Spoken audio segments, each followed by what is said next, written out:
Hindi na siya muling makakalakad. Ang malamig na pahayag ng mga nangungunang doktor sa mundo ay umalingaw-ngaw na parang hatol ng kamatayan na nagpalubog sa buong Royal Hospital ng Dubai sa kawalan ng pag-asa. Ang Prinsesa Aliyah, ang ipinagmamalaki ng royal family, ay biglang naging lumpo.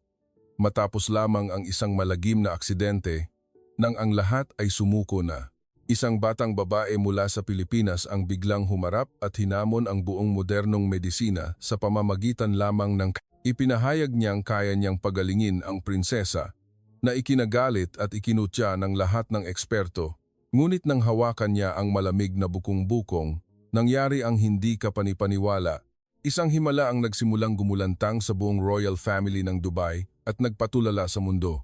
Sa manilaw-nilaw na gintong liwanag ng isang araw ng taglagas sa Paris, kumikinang ang internasyonal na hipodromo na parang isang maringal na obra. Sunod-sunod na tunog ng kabayo ang umalingaw-ngaw sa luntiang damuhan kasama ang sigawan ng libu-libong manonood. Sa gitna ng maingay na kapaligiran, isang dalagita na nakasuot ng puting pananamit pangkabayo ang namumukod-tangi na parang sinag ng umaga. Iyon si Prinsesa Aliyah ng United Arab Emirates, ang pagmamalaki ng royal family at nag-iisang tagapagmana ng trono. Mula pagkabata, siya ay kilala sa kanyang talento at matibay na kalooban. Sa likod ng kabayo, ang prinsesa ay hindi lamang simbolo ng royal family, kundi isa ring mahusay na atleta na hinahangaan ng mundo. Sa kompetisyon noong araw na iyon, inaasahang magwawagi siya ng gintong medalya. Ngunit minsan ang kapalaran ay nagbabago. Sa isang iglap lamang ng papalapit ang kabayo sa huling balakid, bigla itong nagulantang sa isang kisap mata. Nawalan ng balanse si Aliyah, isang nakakagulat na sigaw ang umalingaw-ngaw nang siya ay mahulog. Ang kanyang bukong-bukong ay nasabit sa bakod na bakal. Ang malakas na pagkakabangga ay nagpatigil sa buong stadium. Ang nagliliwanag na ngiti ng prinsesa ay biglang naging matinding sakit. Siya ay isinugod sa emergency sa kritikal na kondisyon. Mabilis na kumalat ang masamang balita sa Dubai na nagpatulala sa buong royal family. Nang gabing iyon, ibinalik ng royal private jet ang prinsesa sa Royal Hospital ng Dubai kung saan matatagpuan ang pinakamodernong kagamitang medikal sa mundo.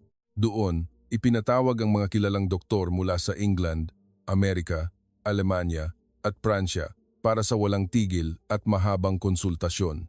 Ang pinakamodernong kagamitan ay ginamit mula sa MRI hanggang sa nerve conduction tests. Lahat ay nakatuon sa isang manipis na pag-asa, ngunit ang huling conclusion ay malupit na parang isang matalim na kutsilyo na humiwa sa puso ng mga nagmamahal sa kanya.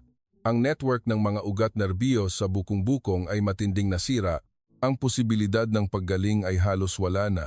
Hindi na kailanman makakalakad si Prinsesa Aliyah. Tahimik na nakatayo si Hari Rashid sa tabi ng kanyang kama. Ang kanyang mga mata ay puno ng sakit. Mahigpit na hawak ni Reyna Mariam ang kamay ng kanyang anak. Walang tigil ang pag-agos ng luha.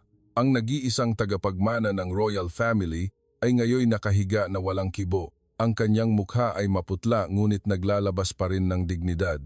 Ang buong palasyo ay nabalot ng kalungkutan. Sa labas ng bintana, ang lungsod ng Dubai ay nagniningning pa rin sa ilalim ng maluho nitong ilaw. Ngunit sa likod ng maringal na pader ng Royal Hospital, isang trahedya ang bumabalot. Matapos ang nakakagulat na aksidente sa Paris, dinala si Prinsesa Aliyah pabalik sa Royal Hospital ng Dubai sa kritikal na kondisyon. Sa mga sumunod na araw, ang lugar na ito ay naging sentro ng pag-aalala at pag-asa. Si Hari Rashid at Reyna Mariam ay hindi nagtipid sa anumang halaga para mailigtas ang kanilang nag-iisang anak na babae. Ang mga nangungunang medikal na eksperto sa mundo ay ipinatawag. Ang mga doktor mula sa England, Amerika, Alemanya at Pransya ay sunod-sunod na dumating sa Dubai. Nagdala sila ng mga pinaka-advanced na kagamitan at ang prinsesa ay sumailalim sa serye ng mga pagsusuri, MRI, nerve conduction tests, electromyography at malalim na physical therapy. Gayunpaman, matapos ang maraming araw ng konsultasyon, ang huling conclusion ay hindi nagbago. Ang sistema ng ugat nerbiyos sa bukong-bukong ay matinding nasira at ang kakayahang lumakad ay halos wala na. Hindi tinatanggap ang kapalaran, inutusan ng hari na magpatuloy sa paghahanap ng pag-asa sa buong mundo. Patuloy na lumilipad ang Royal Private Jet, dinadala ang prinsesa sa London, Berlin at New York. Sa bawat lugar, ang mga pinakaprestihiyosong ospital ay nagsagawa ng mga pagsusuri at paggamot gamit ang modernong teknolohiya, ngunit ang lahat ng pagsisikap ay nauwi sa wala. Ang pag-asa ay unti-unting lumabo at ang masamang balita ay lalong nagpatindi sa sitwasyon. Nang ipinahayag ng kalapit na kaharian ang pagkansela ng kasal sa prinsesa, ang pagpapakasal na dating itinuturing na simbolo ng isang estratehikong alyansa ay tahimik na nagwakas. Ang desisyong iyon ay hindi lamang sakit para sa isang anak na babae kundi isa ring malaking dagok sa karangalan ng royal family. Sa marangyang silid ng pasyente, mahigpit na hawak ni Reyna Mariam ang kamay ng kanyang anak. Ang kanyang boses ay nalulunod. "Anak ko, kahit ano paman ang mangyari, hindi kita susukuan." Bahagyang tumalikod si Prinsesa Alia, ang kanyang mga mata ay puno ng luha na naglalaman ng malalim na kawalan ng pag-asa. Sa gitna ng kalungkutan ng royal family, nagsimulang kumalat ang mga bulong-bulungan sa palasyo. Sa isang nakasarang silid, kung saan ang dilaw na ilaw ay sumasalamin sa mga gintong pader, lihim na nagpupulong ang ilang mataas na miyembro ng royal family. Isang malalim na boses ang umalingaw-ngaw.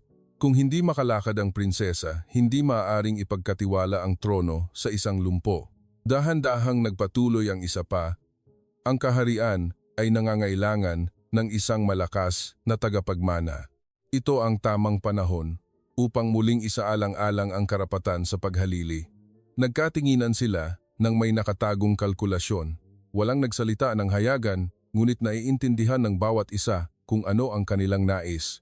Hindi sila hayagang sumasalungat sa hari, ngunit lihim silang naghanap ng paraan upang makaimpluwensya mga panukala upang ipagpaliban ang paggamot, mga payo upang baguhin ang plano, at maging mga maling bulong-bulungan ay nagsimulang lumabas. Ang lahat ay naglalayong guluhin ang tiwala ng royal family. Isang lihim na balangkas ang tahimik na nabuo.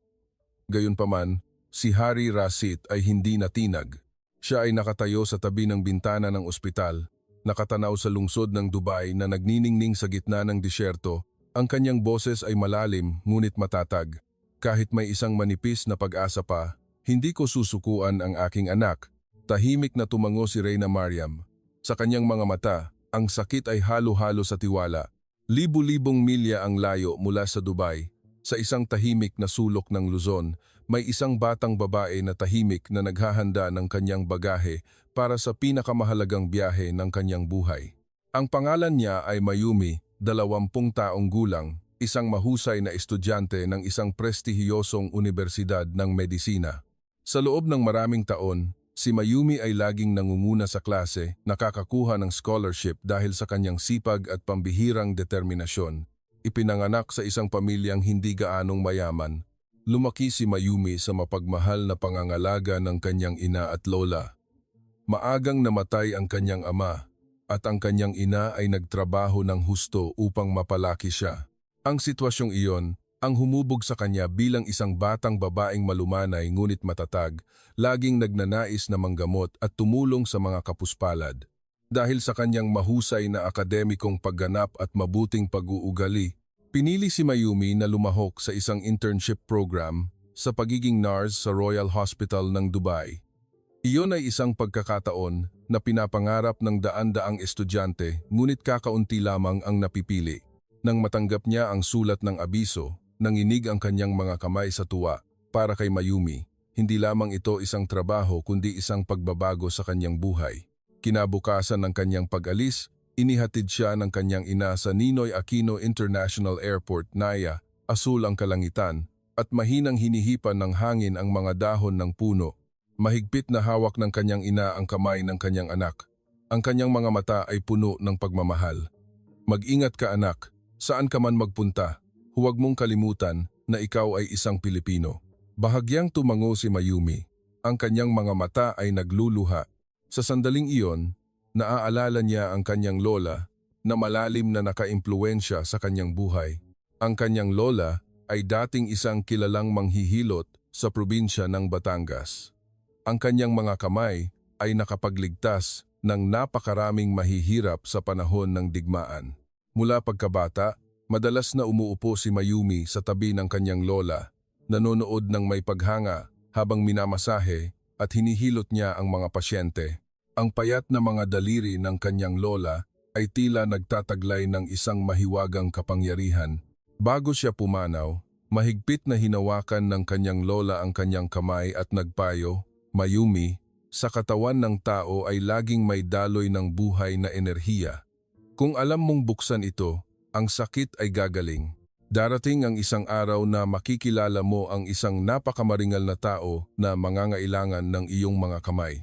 Sa panahong iyon, huwag kang matakot, maniwala ka sa iyong sarili."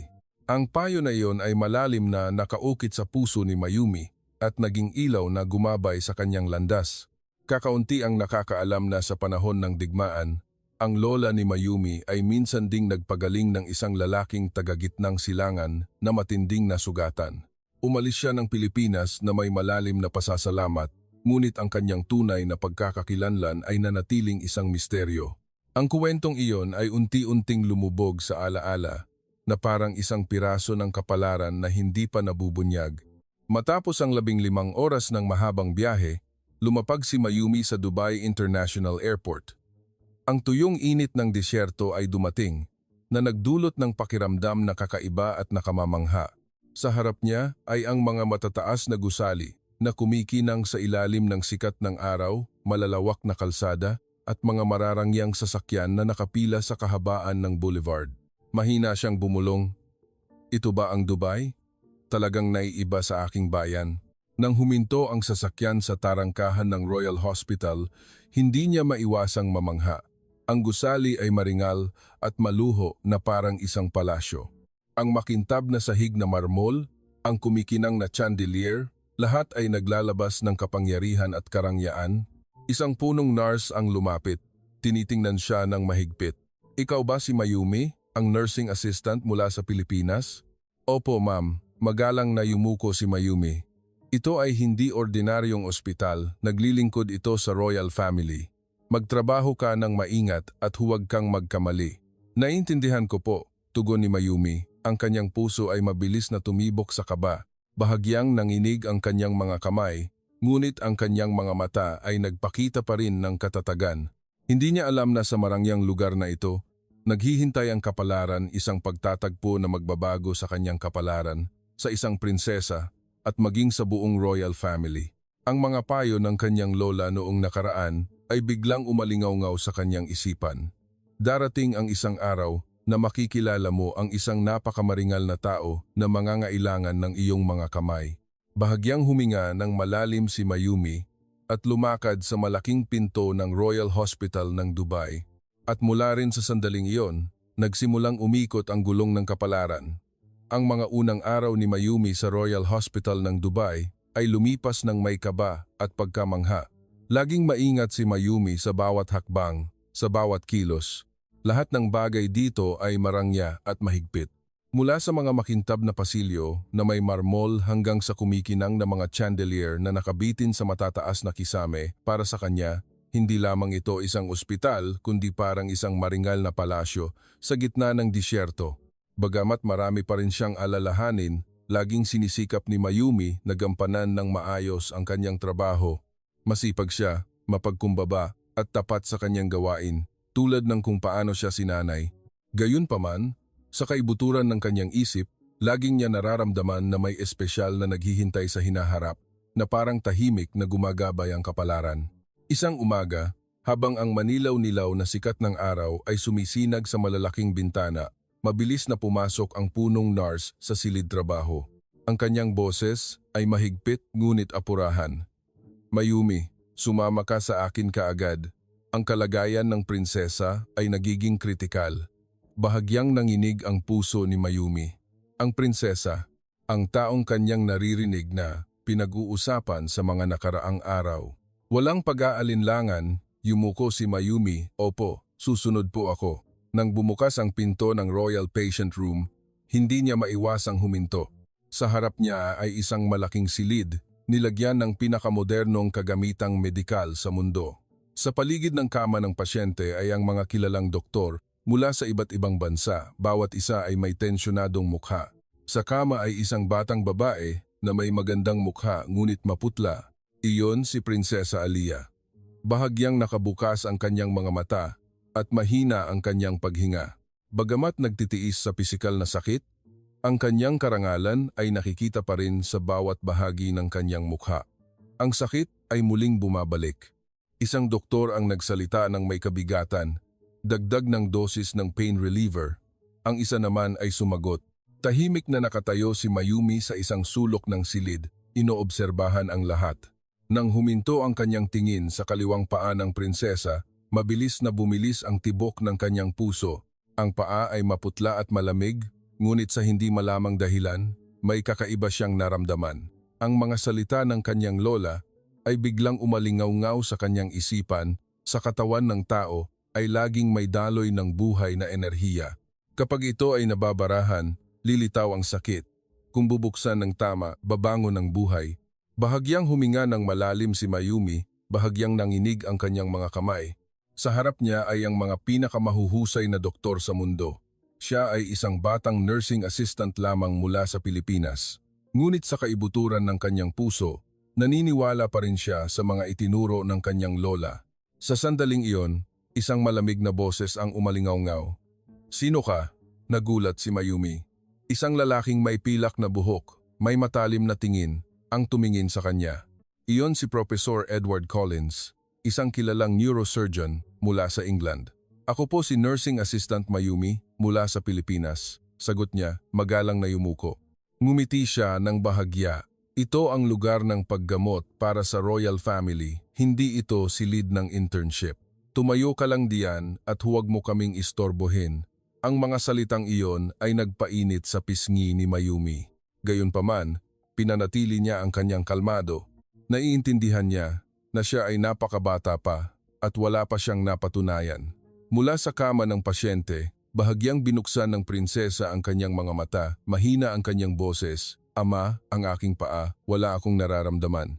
Mahigpit na hinawakan ni Hari Rashid ang kamay ng kanyang anak. Ang kanyang boses ay malalim ngunit puno ng sakit. "Anak ko, magpakatatag ka. Gagawin ko ang lahat upang mailigtas ka." Sa pagtingin sa eksenang iyon, kumirot ang puso ni Mayumi. Isang batang babae na mas matanda lamang sa kanya ng ilang taon ay nahaharap sa napakalaking kapuspalaran. Ang kanyang mga mata ay walang malay na huminto sa bukong-bukong ng prinsesa. Isang matinding pakiramdam ng pag-udyok ang bumangon. Naniniwala siya na ang mga ugat nerbiyos ay hindi pa tuluyang patay, ngunit mayroon ba siyang sapat na tapang upang sabihin ito? Bahagyang nanginig ang mga kamay ni Mayumi. Gayunpaman, sa kaibuturan ng kanyang puso, ang kanyang paniniwala sa mga salita ng kanyang lola ay patuloy na nagniningas. Darating ang isang araw na makikilala mo ang isang napakamaringal na tao na mangangailangan ng iyong mga kamay. Sa panahong iyon, huwag kang matakot.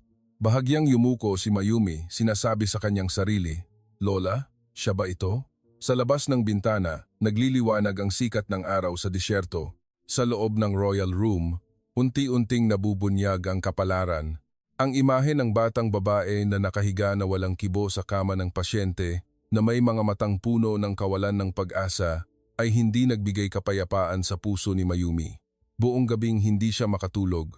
Sa tahimik na espasyo ng dormitoryo ng ospital, patuloy na umalingaw-ngaw ang payo ng kanyang lola sa kanyang isipan. Darating ang isang araw na makikilala mo ang isang napakamaringal na tao na mangangailangan ng iyong mga kamay. Sa panahong iyon, huwag kang matakot. Mahigpit na hinawakan ni Mayumi ang kanyang mga kamay. Nanginginig ang mga ito sa pag-aalala, ngunit sa kaibuturan ng kanyang puso, unti-unting lumalaki ang isang tahimik na paniniwala na iintindihan niya na kung palampasin niya ang pagkakataong ito, marahil ay pagsisisihan niya ito habang buhay. Kinabukasan, habang ang sikat ng araw sa disyerto ay bumubuhos sa bintana, pinilit ni Mayumi ang kanyang sarili na pumasok sa silid ng prinsesa. Sa loob, nakatayo sa paligid ng kama ng pasyente sina Hari Rashid, Reyna Mariam at ang mga nangungunang doktor sa mundo. Ang kapaligiran ay balot ng tensyon. Yumuko siya ng magalang, "Mahal na Hari, ipahintulot po ninyo akong sabihin ang isang bagay." Agad na napunta sa kanya ang lahat ng tingin. Kumunot ang noo ni Professor Edward Collins. Malamig ang boses. Ano ang masasabi ng isang nursing assistant sa konsultasyong ito? Bagamat mabilis ang tibok ng kanyang puso, sinikap ni Mayumi na manatiling kalmado. Hindi po ako doktor, ngunit natuto po ako ng isang tradisyonal na pamamaraan ng masahe at paghihilot na ipinasa sa akin ng aking lola. Naniniwala po ako na ang mga ugat nerbiyos ng prinsesa ay hindi pa lubusang nawawalan ng kakayahang gumaling. Hayaan niyo po akong magkaroon ng pagkakataong suriin. Nagulantang ang silid. Ilang doktor ang tumawa nang may pangungutya. Napakakatuwa, sabi ni Professor Collins. Ang modernong medisina ay sumuko na. Iniisip mo bang magagawa ng iyong mga kamay ang hindi kayang gawin ng agham? Yumuko si Mayumi, bahagyang nanginginig ang boses, ngunit matatag. Humihingi lamang po ako ng isang pagkakataon. Kung hindi po ito epektibo, ako po ang mananagot sa lahat. Tinitigan ng matagal ni Hari Rashid si Mayumi. Sa kanyang mga mata ay nagkahalo ang pagdududa at manipis na pag-asa. Sa huli, sinabi niya ng malalim, "Sige, pinahihintulutan kitang subukan, ngunit sa ilalim ng pagsubaybay ng mga doktor." Yumuko ng malalim si Mayumi, "Maraming salamat po sa inyong utos." Mainit na tubig at malinis na tuwalya ang mabilis na inihanda at ang silid ay naging mas tahimik. Maingat na hinugasan ni Mayumi ang kanyang mga kamay, huminga ng malalim upang pakalmahin ang kanyang sarili. Nanginginig pa rin ang kanyang mga kamay, ngunit ang kanyang mga mata ay naging matatag. Mahina siyang nagsalita sa prinsesa, "Mahal na prinsesa, hahawakan ko po ang inyong paa. Kung makaramdam po kayo ng sakit, ipaalam lang po ninyo sa akin." Bahagyang tumango si Prinsesa Alia. Inilagay ni Mayumi ang kanyang kamay sa malamig na bukong-bukong ng prinsesa. Ang maputlang balat na parang yelo ay lalong nagpatindi sa kanyang konsentrasyon. Ipinikit niya ang kanyang mga mata, naaalala ang bawat aral ng kanyang lola. Bawat pressure point ay malinaw na lumitaw sa kanyang isipan. Nagsimula siyang pindutin ang Huyet Taike, pagkatapos ay ang Kunlun, GXC at Zusanli. Ang kanyang mga galaw ay mabagal, tumpak, at puno ng pag-iingat. Sa bawat pagpindot, sinusubaybayan niya ang ekspresyon ng prinsesa. Ilang minuto ang lumipas sa pagitan ng tensyon at lahat ay nagpipigil ng hininga sa panonood.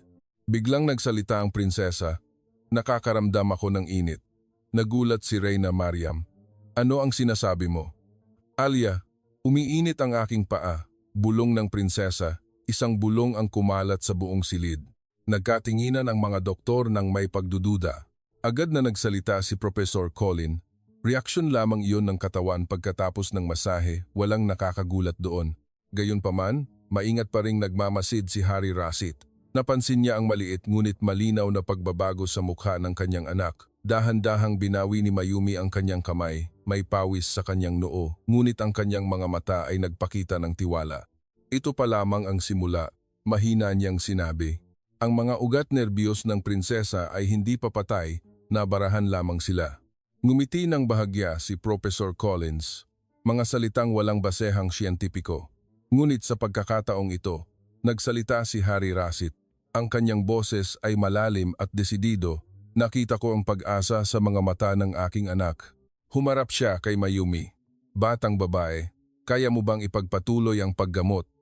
Yumuko si Mayumi. Ang kanyang boses ay tapat. "Mahal na hari, gagawin ko po ang lahat ng aking makakaya." Matapos ang maikling pag-iisip, ipinahayag ng hari, "Binibigyan kita ng 7 araw. Kung sa panahong iyon ay may pagbabago, ipagpapatuloy mo ang paggamot sa prinsesa." Hinawakan ni Reyna Mariam ang kamay ni Mayumi. Ang kanyang mga mata ay puno ng pasasalamat. "Mangyaring iligtas mo ang aking anak." Bahagyang tumango si Mayumi. Bagamat nanginginig pa rin ang kanyang puso sa pressure, hindi pa siya nakaramdam ng ganito katibay na tiwala. Sa kaibuturan ng kanyang kaluluwa, tila naririnig niya ang malumanay na boses ng kanyang lola, "Maniwala ka sa iyong mga kamay." Mula sa sandaling iyon, opisyal na nagsimula ang mahiwagang paglalakbay. Isang batang babae mula sa Pilipinas na may tiwala at tradisyonal na karunungan ay humarap sa pinakamalaking hamon ng kanyang buhay. Matapos ang unang araw ng paggamot, isang manipis na pag-asa ang sumilay sa puso ng royal family. Bagamat nakaramdam lamang si Prinsesa Alia ng init sa kanyang paa, Ang resulta na iyon ay nagpapakilos pa rin sa hari at reyna. Kaya naman, nagpa siya ang hari na bigyan si Mayumi ng pagkakataon para sa 7 araw na pagsubok. Hindi lamang iyon isang pangako kundi isang pagtitiwala sa karunungan at sinaunang sining ng panggagamot ng silangan.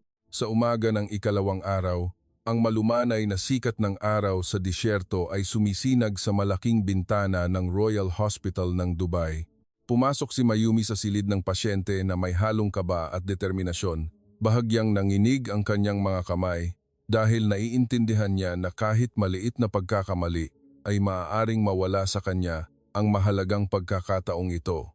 Ngunit sa kaibuturan ng kanyang puso, ang payo ng kanyang lola ay patuloy na umalingaw-ngaw na parang isang di nakikitang pinagmumulan ng lakas. Tahimik siyang naghanda ng mainit na tubig at malinis na tuwalya at pagkatapos ay sinimulan ang sesyon ng paggamot. Ang bawat galaw ng paghihilot ay isinagawa ng maingat, tumpak at may buong konsentrasyon. Matiyagang binuksan ni Mayumi ang mga pressure point mula sa bukong-bukong hanggang sa tuhod, umaasang gisingin ang nabarahan na daloy ng enerhiya. Naging tensyonado ang silid. Ang mga kilalang doktor mula sa England, Amerika, Alemanya at Pransya ay nakamasid nang may pagdududa. Sinusubaybayan nila ang bawat galaw niya na parang naghihintay ng pagkakamali upang tuluyang pabulaanan ang sinaunang pamamaraan na iyon. Nang matapos ang sesyon ng paggamot ng walang malinaw na pagbabago, nagsimulang umalingaw-ngaw muli ang mga paninira. Ilang tao ang nagsabi na ito ay pag-aaksaya lamang ng oras, ang iba naman ay itinuring ang pamamaraan ng paghihilot bilang pamahiin. Ang mga mapanghamak na tingin ay nagpabigat sa balikat ni Mayumi. Gayunpaman, pinanatili niya ang kanyang kalmado. Naiintindihan niya na ang proseso ng pagpapagaling ay hindi maaaring madaliin tulad ng isang buto na nangangailangan ng oras upang sumibol. Samantala, sa likod ng marangyang kurtina ng royal family, nagsimulang lumitaw ang mga lihim na balangkas. Ilang miyembro ng royal family ang ayaw na gumaling ang prinsesa dahil makakaapekto iyon sa karapatan sa paghalili. Lihim silang nagbigay ng pressure sa medical council, naghanap ng paraan upang ipagpaliban at hadlangan ang paggamot. Gayunpaman, sa kanyang pinakamataas na kapangyarihan, inutusan ng hari ang lubos na proteksyon kay Mayumi na tinitiyak na ipagpapatuloy niya ang kanyang gawain. Pagdating ng 2nd araw, lalong naging tensyonado ang kapaligiran sa silid ng pasyente. Lumilipas ang oras ng pagsubok sa bawat minuto at lahat ay naghihintay ng malinaw na senyales. Huminga ng malalim si Mayumi at bahagyang ipinikit ang kanyang mga mata upang panatilihing kalmado ang kanyang isipan. Inilaan niya ang buong espiritu sa kanyang mga kamay, patuloy na naghihilot ayon sa pagkakasunod-sunod na itinuro ng kanyang lola. Nang pindutin ng kanyang daliri ang huyet taike, kumalat ang bahagyang pagyanig, matiyaga siyang lumipat sa huyet. Kunlun, GXC, at Zusan Lee, unti-unting binubuksan ang nabarahan na daloy ng enerhiya. May pawis sa kanyang noo, ngunit ang kanyang mga mata ay nagpakita ng matinding paniniwala. Bigla, isang mahiwagang sandali ang nangyari. Bahagyang gumalaw ang malaking daliri ng paa ni Prinsesa Aliyah, bagamat napakaliit ngunit sapat upang magpatulala sa lahat. Nagulat ang mga doktor, hindi makapaniwala sa nangyayari sa kanilang harap. Agad na muling sinuri ng ilan ang mga kagamitan. Habang ang iba ay mainit na nakikipagtalo tungkol sa siyentipikong basehan ng fenomena na ito, ang pagdududa, pagkamangha at pagkabigla ay kumalat sa buong silid. Para sa reyna, iyon ay isang himala. Para sa hari, iyon ang unang sinag ng pag-asa sa paglalakbay upang muling bawiin ang kinabukasan ng kanyang anak. At para kay Mayumi, iyon ang patunay ng tradisyonal na karunungan na ipinasa ng kanyang lola. Nagsimulang sumibol ang tiwala. Mula sa sandaling iyon, wala nang naglakas loob na hamakin ang batang babae mula sa Pilipinas. Bagamat marami pa ring pagdududa at hamon sa hinaharap, nabuhay ang pag-asa sa gitna ng disyerto. Matapos ang 3rd araw, nang bahagyang gumalaw ang malaking daliri ng paa ni Prinsesa Aliyah, malinaw na nagbago ang kapaligiran sa Royal Hospital ng Dubai. Mula sa pagdududa at pangungutya, maraming tao ang nagsimulang tumingin kay Mayumi ng may ibang pananaw. Ang maliit na himala ay parang isang manipis na sinag ng liwanag sa malawak na disyerto na nagdala ng pag-asa para sa buong royal family. Mabilis na kumalat ang balita tungkol sa pagbabago ng prinsesa sa buong palasyo. Hindi maitago ni Harry Rasit ang kanyang emosyon. Sa unang pagkakataon matapos ang maraming araw na nalulunod sa kawalan ng pag-asa, ngumiti siya. Tahimik na nagdasal si Reyna Mariam. Ang kanyang puso ay puno ng pasasalamat sa batang babae mula sa Pilipinas. Gayunpaman, ang paglalakbay sa hinaharap ay puno pa rin ng hamon. Ilang Western doctors ang nagsimulang baguhin ang kanilang saloobin, ngunit nanatiling maingat. Sinusubaybayan nila ang bawat pag-unlad ng may espesyal na interes. Patuloy na nagaganap ang mga konsultasyon at sa unang pagkakataon, seryosong pinag-usapan ang tradisyonal na pamamaraan ng paghihilot. Samantala, pinanatili ni Mayumi ang kanyang mapagpakumbabang pag-uugali. Naiintindihan niya na ang unang tagumpay ay simula pa lamang ng isang mahabang paglalakbay. Araw-araw ay maingat siyang naghahanda, naghuhugas ng mga kamay gamit ang mainit na tubig at pinananatiling kalmado ang kanyang isipan bago magsimula ang paggamot. Ang bawat galaw ng paghihilot ay isinagawa ng tumpak at dahan-dahan na parang pinapakinggan niya ang tibok ng buhay. Pagdating ng ika-4 na araw, mas malinaw nang nakaramdam ang prinsesa sa kanyang paa. Kumalat ang init mula sa bukong-bukong hanggang sa mga daliri ng paa. Iyon ang senyales na unti-unting nabubuksan ang daloy ng enerhiya. Naitala ng mga doktor ang pag-unlad na ito ng may pagkamangha at ang Reyna naman ay naiyak sa tuwa. Lumipas ang ika-5 araw nang may lumalaking pag-asa. Hindi lamang nakaramdam ng init ang prinsesa, kundi nakakagalaw na rin ng bahagya ang kanyang mga daliri ng paa. Bagamat mahina pa ang galaw, iyon ay isang pag-unlad na itinuturing ng modernong medisina na imposibleng mangyari. Nanatili si Mayumi na matiyaga at maingat, hindi hinayaan na ang tiwala sa sarili ay maging pabaya. Kasabay ng mga pag-unlad na iyon, tahimik pa ring nagaganap ang mga balangkas sa royal family. Ilang tao ang nag-aalala na kung gagaling ang prinsesa, hindi na mababago ang posisyon ng tagapagmana. Sinikap nilang bigyan ng pressure ang medical council upang ipatigil ang pamamaraan ng paggamot. Gayunpaman, inutusan ni Harry Rasit ang lubos na proteksyon kay Mayumi, tinapos ang lahat ng panghihimasok. Ang kanyang pagiging desidido ay nagpatibay sa tiwala ng lahat. Mula noon, wala nang naglakas loob na hayagang sumalungat. Unti-unting nawala ang mga pangungutya at napalitan ng paggalang at pagkamangha. Pagdating ng ika-6 na araw, malinaw nang nararamdaman ng prinsesa ang paggalaw sa kanyang paa. Unti-unting bumalik ang nagliliwanag ng ngiti sa kanyang mukha. Ang dating kawalan ng pag-asa ay napalitan ng tiwala at lakas ng loob na mabuhay. Si Mayumi ay hindi lamang nagpagaling sa pisikal, kundi nagpasilay din ng pag-asa. Sa kaluluwa ng prinsesa, ang bawat sesyon ng paggamot ay naging mga sandali ng tapat na pagbabahagi. Sa pamamagitan nito, unti-unting nalampasan ng prinsesa ang pakiramdam ng kahihiyan dahil sa kinansela ang kanyang kasal at ang takot na mawalan ng kinabukasan. Unti-unting lumaki ang pagkakaibigan sa pagitan ng dalawang batang babae na pinagbuklod ng kabutihang loob at pag-unawa. Pagdating ng ika-7 araw, sabik na naghintay ang buong royal family sa huling resulta ng pagsubok. Ang kapaligiran sa silid ng pasyente ay marangal at puno ng pag-asa. Naroon ang mga doktor, ang hari, at ang reyna. Maingat na sinubaybayan ang bawat galaw ni Mayumi. Nang matapos ang sesyon, malinaw na naramdaman ng prinsesa ang pagbabalik ng buhay sa kanyang mga paa. Bagamat hindi pa siya makatayo, ang pakiramdam at kakayahang gumalaw ay malaki na ang pagbabalik. Iyon ay isang hindi maikakaila na patunay sa bisa ng tradisyonal na pamamaraan ng paghihilot. Ang tiwala ay napatunayan. Formal na ipinahayag ni Harry Rasit na ipagpapatuloy ang pagpapagamot kay Mayumi. Ang mga Western doctors ay nagsimula na ring tingnan ang tradisyonal na medisina ng may paggalang. Ang pangalan ng batang babae mula sa Pilipinas ay unti-unting kumalat sa internasyonal na komunidad ng medisina. Sa sandaling iyon, tahimik na tumingala si Mayumi sa kalangitan ng Dubai sa bintana. Ang nagliliwanag na sikat ng araw sa disyerto ay sumisinag na parang isang basbas ng kapalaran. Bahagya siyang ngumiti, tahimik na nagpapasalamat sa kanyang mahal na lola na nagbigay sa kanya ng walang katumbas na karunungan. Matapos ang 7 araw na pagsubok, ang mga paa ni Prinsesa Aliyah ay nagkaroon ng mahiwagang pagbabago. Gayunpaman, ang nagpapahirap kay Mayumi ay hindi lamang ang pisikal na kalagayan ng prinsesa kundi pati na rin ang malalim na sakit sa kanyang kaluluwa. Sa likod ng marangal at marangyang kagandahan, ang prinsesa ay nalulunod pa rin sa mga sugat ng damdamin na hindi pa gumagaling.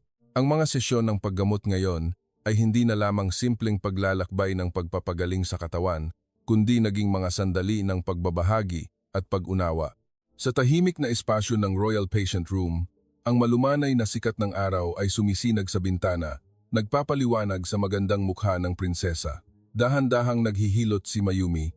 Ang bawat galaw ay mabagal at tumpak na parang nagpapasa ng init ng ginhawa. Unti-unting nagbukas ang loob ni Prinsesa Aliyah. Ang unang sakit na kailangan niyang harapin ay ang kinansela ang kanyang kasal.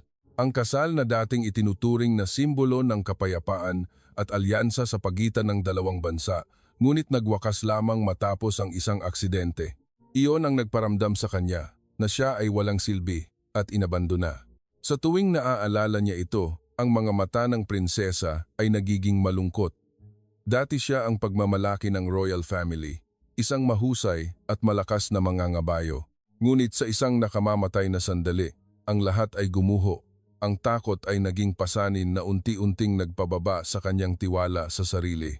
Tahimik na nakinig si Mayumi ng may katapatan at pagiging malumanay. Hinikayat niya ang prinsesa na tingnan ang kanyang sarili ng may habag. Ikinuwento niya ang buhay ng kanyang lola. Isang manghihilot na nakapagligtas ng napakaraming tao sa panahon ng digmaan nang hindi iniisip ang karangalan. Ang kabutihang loob at paniniwala ang nakatulong sa kanya na malampasan ang mga mahirap na taon. Ang mga simpleng kuwento na iyon ay umantig sa puso ng prinsesa. Sa unang pagkakataon matapos ang aksidente, nakaramdam siya ng kapayapaan na sumisinag sa kanyang kaluluwa. Naiintindihan niya na ang halaga ng isang tao ay hindi nasa titulo o pisikal na kalagayan, kundi nasa tapang at lakas ng loob na bumangon. Unti-unting nabuo ang pagkakaibigan sa pagitan ng dalawang batang babae. Ang isa ay prinsesa ng disyerto, ang isa ay isang simpleng babae mula sa Pilipinas. Bagamat magkaiba sila sa katayuan at kultura, nakahanap sila ng pagkakapareho sa kanilang mga puso. Ang mga magagaan na pag-uusap ay nagtanggal ng distansya, na nagdala ng init at tiwala kasama ang paggaling ng kanyang mga paa. Unti-unting bumalik ang ngiti sa mukha ni Aliyah. Nagsimula siyang mag-ensayo ng physical therapy ng may optimistikong espiritu. Bawat maliit na galaw ay naitala bilang isang tagumpay. Mula sa mga hakbang na tila imposibleng mangyari, unti-unti niyang natagpuan ang kanyang tiwala at kinabukasan. Naiyak si Reyna Mariam nang masaksihan ang pagbabago ng kanyang anak. Natanto niya na si Mayumi ay hindi lamang isang manggagamot kundi isang nagpapasiklab ng pag-asa. Si Hari Rashid ay nagbigay din sa kanya ng malalim na paggalang. Itinuring niya siyang benefactor ng royal family. Sa gitna ng maringal na Dubai, ang pagmamahal ng tao ay lumampas sa lahat ng hangganan ng bansa at kultura. Ang karunungan ng tradisyonal na medisina ng Pilipinas ay hindi lamang nagpagaling sa katawan, kundi nagpahupa rin ng mga sugat ng damdamin na tila hindi na maghihilom. Isang hapon, habang ang paglubog ng araw ay nagkulay ginto sa kalangitan ng disyerto, tahimik na tumingin si Prinsesa Aliyah sa malayo. Sa kanyang mga mata ay wala ng kawalan ng pag-asa, kundi sa halip ay tiwala at paghahangad na mabuhay. Nakatayo si Mayumi sa tabi niya, mahinang nakangiti. Naiintindihan niya na ang paglalakbay ng pagpapagaling ay pumasok sa isang bagong yugto. Hindi lamang iyon isang himala ng mga kamay, kundi pati na rin ang kapangyarihan ng kabutihang loob at tiwala sa malayong lugar, na parang ang kaluluwa ng kanyang lola ay nakamasid at nakangiti ng may kasiyahan. Ang buto ng kabutihang loob na itinanim niya noon ay ngayoy namumulaklak sa isang kakaibang lupain. Ang mga sumunod na araw sa Royal Hospital ng Dubai ay lumipas sa kapaligiran na puno ng pag-asa. Ang paggaling ni Prinsesa Aliyah ay hindi lamang kagalakan para sa royal family, kundi isa ring bagay na ikinamangha ng medikal na mundo. Bawat maliit na pag-unlad ay naitala ng may pagpapahalaga at ang pangalan ni Mayumi ay unti-unting nabanggit ng may paggalang. Gayunpaman, may malalim pa ring lihim ang kapalaran naghihintay ng tamang oras upang mabunyag. Isang umaga na may malumanay na sikat ng araw habang si Mayumi ay naghahanda para sa kanyang regular na sesyon ng paggamot. Isang matandang lalaki ang pumasok sa silid. Nakasuot siya ng tradisyonal na kasuotan ng gitnang silangan. May marangal na tindig ngunit malumanay ang mga mata. Iyon si Ginoong Hasan, isang matagal ng Royal Guard na naglingkod sa hari sa loob ng maraming dekada. Tahimik siyang nakamasid kay Mayumi, nagsasagawa ng mga pamamaraan ng paghihilot.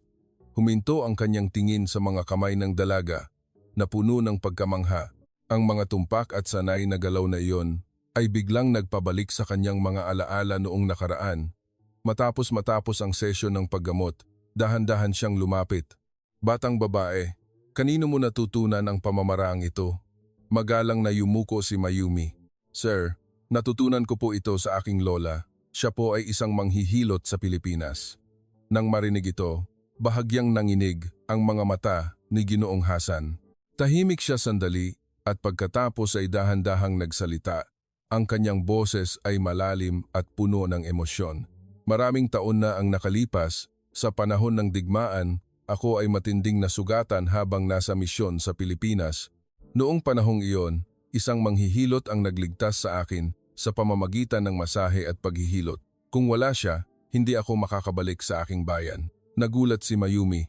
Mabilis na bumilis ang tibok ng kanyang puso nang marinig ang mga salitang iyon. Naaalala niyo po ba ang pangalan niya? Bahagyang tumango si Ginoong Hasan. Hindi ko malilimutan kailanman. Ang pangalan niya ay Manghihilot Buitilan. Nang marinig iyon, biglang nagluha ang mga mata ni Mayumi. Iyon ang pangalan ng kanyang lola. Isang banal na damdamin ang bumangon sa kanyang puso na hindi niya masabi. Lola, siya po ang lola ko. Bulong niya na puno ng emosyon. Tahimik si Ginoong Hasan. Ang kanyang mga mata ay nagpakita ng kagalakan na may halong paggalang. Kaya pala apo ka niya. Hindi ko inaasahan na pagtatagpuin tayo ng kapalaran dito. Noong nakaraan, iniligtas niya ako. Ngayon naman ikaw ang nagliligtas sa prinsesa ng aming bansa. Ito ay tunay na isang kahanga-hangang koneksyon ng kapalaran. Mabilis na kumalat ang kwento sa hari at reyna.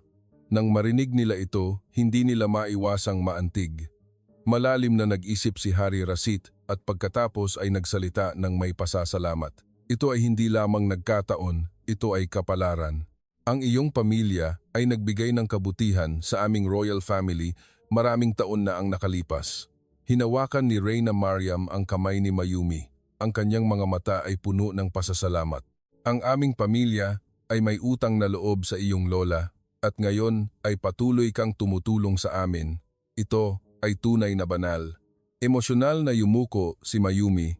Sa sandaling iyon, tila nararamdaman niya ang presensya ng kanyang mahal na lola na nakangiti sa malayo.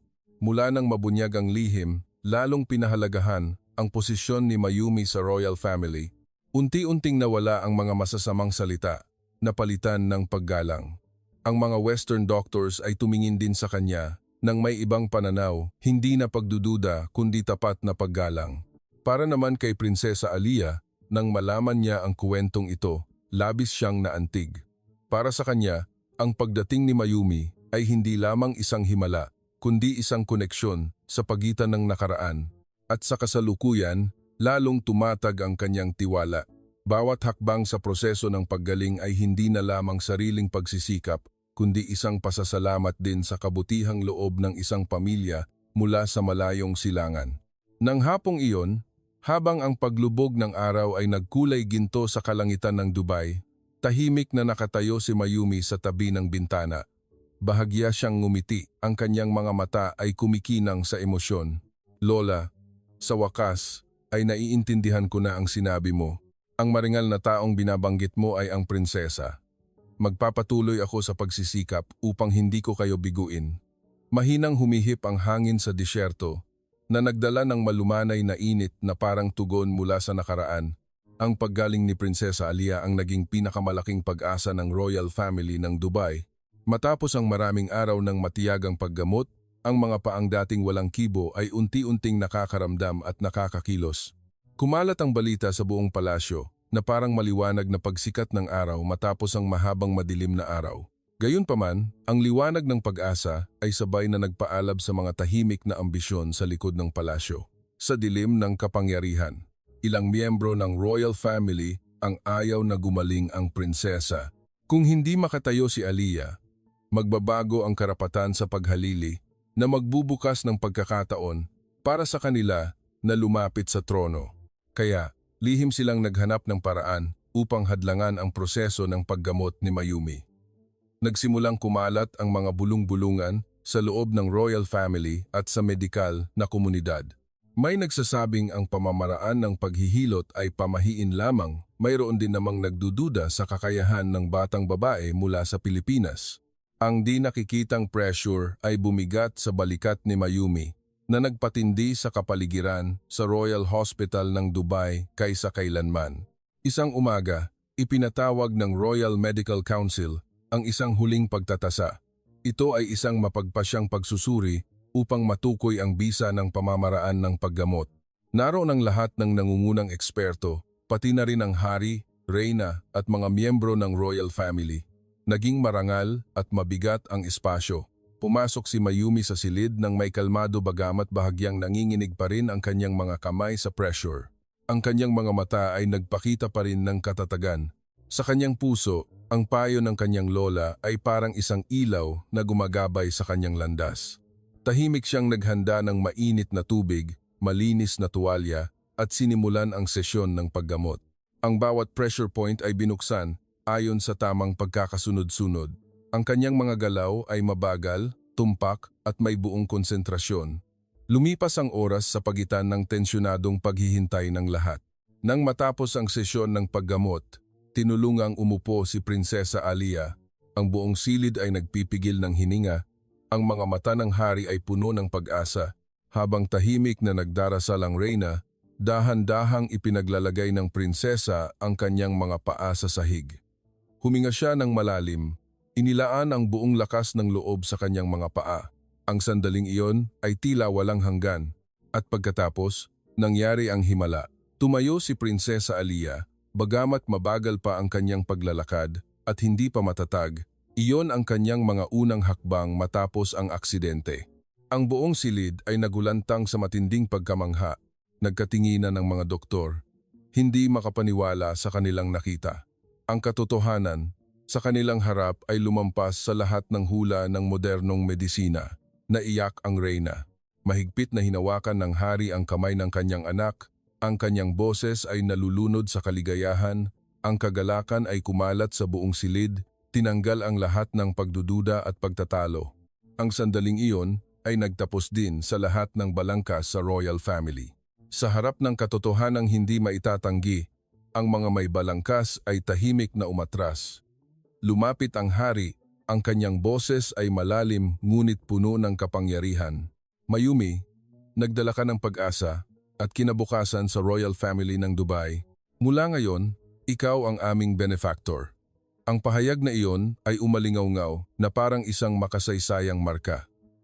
Yumuko ang lahat ng doktor upang ipakita ang kanilang paggalang. Ang tradisyonal na medisina ng Pilipinas ay kinilala sa gitna ng maringal na Dubai. Mapagpakumbabang yumuko si Mayumi. Sa banal na sandaling iyon, tahimik siyang tumingin sa kanyang malayong bayan. Lola, hindi ko kayo binigo. Ang nagliliwanag na sikat ng araw ay sumisinag sa bintana, nagpapaliwanag sa silid na parang isang basbas ng kapalaran. Ang paghaharap sa pagitan ng ambisyon at katotohanan ay nagtapos na. Ang kabutihang loob at tiwala ang nagtagumpay sa lahat. Ang pagsikat ng araw noong umagang iyon ay bumalot sa Dubai. Isang gintong liwanag ang sumasalamin sa matataas na gusali at sa malawak na disyerto sa malayo. Sa Royal Hospital ng Dubai, ang kapaligiran ay naging marangal at nakakaantig. Naiintindihan ng lahat na naghihintay sila ng isang makasaysayang sandali. Matapos ang maraming araw ng matiyagang paggamot, pumasok si Mayumi sa silid ng pasyente na may mataas na konsentrasyon. Bahagya pa ring nanginginig ang kanyang mga kamay sa kaba, ngunit ang kanyang mga mata ay nagpakita ng matibay na tiwala. Bahagya siyang yumuko sa hari, reyna, at Prinsesa Aliyah at pagkatapos ay sinimulan ang huling sesyon ng paggamot. Naging tahimik ang malaking silid. Ang mga kilalang doktor mula sa buong mundo ay maingat na nagmamasid. Ang mga modernong kagamitang medikal ay nakatayo na parang mga saksi sa isang himala na malapit ng mangyari. Dahan-dahang inilagay ni Mayumi ang kanyang kamay sa bukong-bukong ng prinsesa. Ipinikit niya ang kanyang mga mata, huminga ng malalim, at inilaan ang buong espiritu. Ang mga galaw ng paghihilot ay isinagawa ng tumpak, maayos, ayon sa tamang pagkakasunod-sunod na itinuro ng kanyang lola. Bawat pressure point ay binuksan, bawat daloy ng enerhiya ay tila unti-unting nabuhay muli. Dahan-dahang lumipas ang oras, may pawis sa noo ni Mayumi, ngunit matatag pa rin ang kanyang mga kamay. Sa kanyang isipan ay umalingamngaw ang malumanay na payo ng kanyang lola na parang isang di nakikitang pinagmumulan ng lakas na gumagabay. Nang matapos ang sesyon ng paggamot, dahan-dahan siyang umatras, lahat ng tingin ay nakatuon kay Prinsesa Alia. Sa tulong ni Mayumi, dahan-dahang umupo ang prinsesa. Huminga siya ng malalim, ang kanyang mga mata ay nagpakita ng determinasyon, ang sandaling iyon ay nagpapanatili sa buong silid na parang nagpipigil ng hininga. Inilagay ng prinsesa ang kanyang mga paa sa sahig, sa simula ay nag-aalangan pa siya, ngunit pagkatapos ay sa lahat ng lakas ng loob, inilaan niya ang lakas sa kanyang mga paa. At nangyari ang himala, tumayo si Prinsesa Alia, hindi na niya kailangan ng tulong, pinanatili niya ang kanyang balanse, isang hakbang, pagkatapos ay isa pang hakbang. Bagamat mabagal pa, iyon ang mga matatag na hakbang, puno ng dignidad. Ang buong silid ay pumutok sa emosyon. Umiyak si Reyna Mariam, umagos ang luha sa kanyang nagliliwanag na mukha. Lumapit ang hari at niyakap ang kanyang anak, ang kanyang boses ay nalulunod sa kaligayahan. Tahimik na nakatayo ang mga Western doctors, hindi maitago ang kanilang pagkamangha at paghanga. Ang bagay na itinuturing ng modernong medisina na imposible ay ngayoy naging katotohanan, emosyonal na hinawakan ng prinsesa ang kamay ni Mayumi. Ang kanyang mga mata ay puno ng pasasalamat at paggalang, umalingaw-ngaw ang palakpakan sa buong silid. Yumuko ang mga medikal na eksperto upang kilalanin ang pambihirang tagumpay ng tradisyonal na pamamaraan ng paghihilot. Ang sandaling iyon ay nagmarka sa pagkakaisa ng modernong medisina at karunungan ng silangan. Formal na ipinahayag ni Hari Rashid, Mayumi, nagdala ka ng himala sa royal family ng Dubai. Mula ngayon, hindi ka lamang aming benefactor, kundi isang malapit na kaibigan ng aming pamilya. Hinawakan ng Reyna ang kanyang kamay, ang kanyang mga mata ay malumanay at puno ng pasasalamat. Para sa kanila, hindi lamang pinagaling ni Mayumi ang mga paa ng prinersa, kundi iniligtas din ang tiwala at kinabukasan ng buong royal family. Lumapit din ang mga Western doctors upang ipakita ang kanilang paggalang. Kinilala nila ang halaga ng tradisyonal na medisina ng Pilipinas. Itinuturing itong isang mahalagang kayamanan ng kaalaman ng sangkatauhan. Mapagpakumbabang yumuko si Mayumi. Sa banal na sandaling iyon, bahagya siyang tumingala sa kalangitan ng Dubai na nagniningning sa sikat ng araw at tahimik na bumulong sa kanyang puso. Lola, nagawa ko po. Bumangon ang pagmamalaki sa puso ng batang babae. Ang tradisyonal na karunungan ng kanyang lola noong nakaraan ay suminag sa ibang lupain, nagdala ng pag-asa at himala sa isang kapalaran na tila walang pag-asa. Ang sikat ng araw ng umaga ay bumalot sa buong silid na parang isang basbas ng kapalaran, isang maliwanag na umaga sa Dubai. Ang malumanay na gintong sikat ng araw ay kumalat sa buong Royal Garden. Sa marmol na daanan, matatag na lumakad si Prinsesa Alia. Ang bawat hakbang niya ay patunay ng determinasyon, tiwala at himala ng kabutihang loob. Naiyak ang hari at reyna habang pinagmamasdan ang kanilang anak na babae. Ang mga araw ng kawalan ng pag-asa ay lumipas na, pinalitan ng kagalakan at pag-asa. Upang ipakita ang pasasalamat, nagdaos ang royal family ng isang marangal na seremonya upang parangalan si Mayumi, ang batang babae mula sa Pilipinas. Sa harap ng buong royal family at mga internasyonal na doktor, formal na pinasalamatan siya ng hari. Mahigpit na hinawakan ng reyna ang kamay ni Mayumi ng may pagmamahal at niyakap naman ni Prinsesa Alia si Mayumi ng may emosyon. Ang pagkakaibigan ng dalawa ay naging isang magandang simbolo ng pagmamahal at pag-unawa. Kumalat ang balita tungkol sa himala sa buong mundo. Ang tradisyonal na medisina ng Pilipinas ay pinarangalan na malinaw na konektado sa modernong medisina. Ang kabutihang loob ng lola noong nakaraan ay nagpatuloy ngayon na parang isang banal na koneksyon ng kapalaran. Bago umalis ng Dubai, tahimik na pinagmamasdan ni Mayumi ang paglubog ng araw sa disyerto. Mahina siyang bumulong sa kanyang puso. "Lola, nagawa ko po." Ang eroplano ay nagdala sa kanya pabalik sa kanyang bayan, nadala ang pagmamalaki ng bansang Pilipinas. Nagtatapos ang kwento na may malalim na aral. Ang tradisyonal na kaalaman ay isang walang katumbas na kayamanan. Ang tiwala at kabutihang loob ay maaaring lumikha ng himala, at ang kabutihan ay laging maaaring magtagumpay sa kapalaran. Kung naantig ng kwento ang iyong puso, mangyaring mag-iwan ng komento, mag-like, at mag-subscribe sa channel upang makarinig pa ng maraming makabuluhang kwento.